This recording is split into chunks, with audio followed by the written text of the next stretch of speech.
नमस्कार। ये रामायण कथा पूरी तरह से श्रीमद् वाल्मीकि रामायण के ऊपर आधारित है। यदि आप इसका निरंतर श्रवण करते रहना चाहते हैं तो इस चैनल को सब्सक्राइब ज़रूर कर लें और आगे आने वाली सभी पॉडकास्ट के नोटिफिकेशन के लिए बेल आइकन को भी ज़रूर से प्रेस कर दें। अब हम सुनेंगे दधिमुख से मधुवन के विध्वंस का समाचार सुनकर सुग्रीव का हनुमान आदि वानरों की सफलता के विषय में अनुमान। वानर दधिमुख को माथा टेक प्रणाम करते देख वानर शिरोमणि सुग्रीव का हृदय उद्विग्न हो उठा। वे उनसे इस प्रकार बोले, उठो उठो, तुम मेरे पैरों पर कैसे पड़े हो? मैं तुम्हें अभयदान देता हूँ। तुम सच्ची बात बताओ, कहो किसके भय से यहाँ आए हो? जो पूर्णतः हितकर बात हो उसे बताओ, क्योंकि तुम सब कुछ कहने के योग्य हो। मधुवन में कुशल तो है ना? मैं तुम्हारे मुख से वो सब सुनना चाहता हूँ। महात्मा सुग्रीव के इस प्रकार आश्वासन देने पर महाबुद्धिमान दधिमुख खड़े होकर बोले, राजन, आपके पिता रुक्षरजा ने, वाली ने और आपने भी पहले कभी जिस वन के मनमाने उपभोग के लिए किसी को आज्ञा नहीं दी थी, उसी का हनुमान आदि वानरों ने आज नाश कर दिया।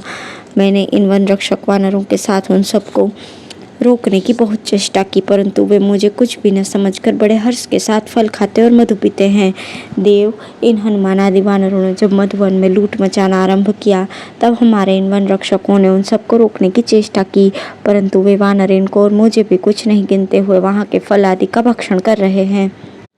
दूसरा, वानर वहाँ खाते पीते तो हैं ही, उनके सामने जो कुछ बच जाता है उसे उठाकर फेंक देते हैं, और जब हम लोग रोकते हैं तब वे सब हमें टेढ़ी भुहें दिखाते हैं।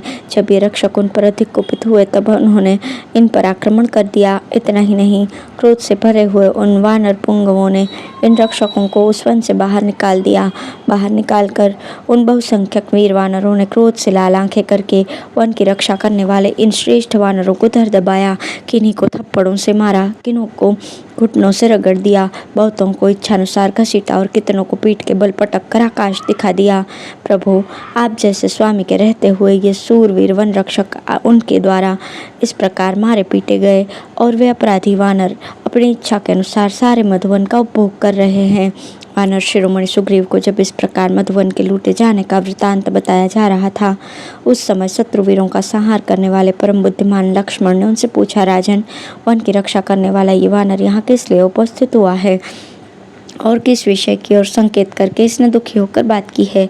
महात्मा लक्ष्मण के इस प्रकार पूछने पर बातचीत करने में कुशल सुग्रीव ने उत्तर दिया, आर्य लक्ष्मण, वीर वानर दधिमुख ने मुझसे ये कहा है कि अंगद आदि वीर वानरों ने मधुवन का सारा मधु खा पी लिया है।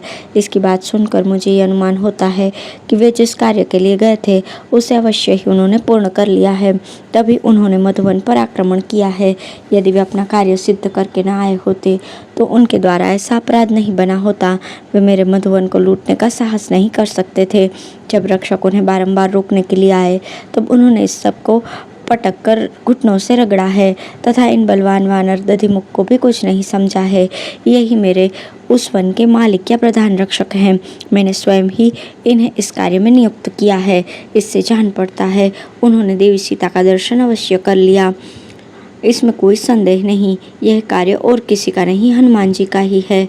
इस कार्य को सिद्ध करने में हनुमान जी के अतिरिक्त और कोई कारण बना हो, ऐसा संभव नहीं। वानर शिरोमणि हनुमान में ही कार्य सिद्धि की शक्ति और बुद्धि है।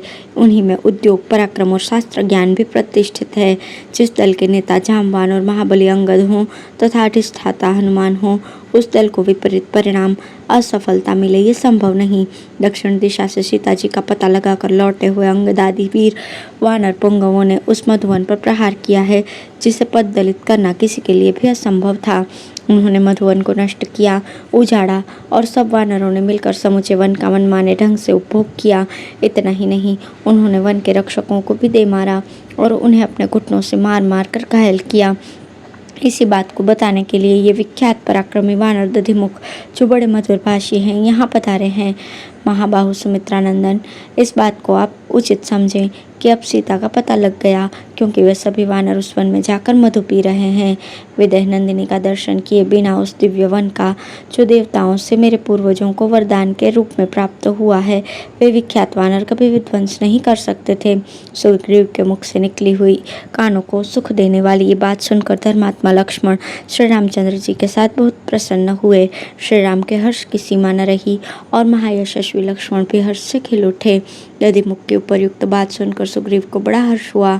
उन्होंने अपने वन रक्षक को फिर इस प्रकार उत्तर दिया, मामाश्री, अपना कार्य सिद्ध करके लौटे हुए उन वानरों ने जो मेरे मधुवन का उपभोग किया है उससे मैं बहुत प्रसन्न हूँ। अतः तुम्हें भी कृतकृत्य होकर आए हुए उन कपियों की ढिठाई तथा उद्दंडतापूर्ण चेष्टाओं को क्षमा कर देना चाहिए। अब शीघ्र जाओ और तुम ही उस मधुवन की रक्षा करो। साथ ही हनुमान आदि सभी वानरों को जल्दी से यहाँ भेजो। मैं सिंह के समान दर्प से भरे हुए उन हनुमान आदि वानरों से शीघ्र मिलना चाहता हूँ और उन दोनों रघुवंशी बंधुओं के साथ में उन कृतार्थ होकर लौटे हुए वानर वीरों से ये पूछना तथा सुनना चाहता हूँ कि सीता की प्राप्ति के लिए क्या प्रयत्न किया जाए। वे दोनों राजकुमार श्री राम और लक्ष्मण पूर्वोक्त समाचार से अपने को सफल मनोरथ मानकर हर्ष से पुलकित हो गए थे। उनकी आंखें प्रसन्नता से खिल उठी थीं। उन्हें इस प्रकार देखकर तथा अपने हर्षोत्फुल्ल अंगों से कार्य सिद्धि को हाथों में आई हुई जानकर वानर राज सुग्रीव अत्यंत आनंद में निमग्न हो गए। इस प्रकार श्री वाल्मीकि निर्मित आर्ष रामायण आदि काव्य के सुंदरकांड में 63वां सर्ग पूर्ण हुआ। धन्यवाद।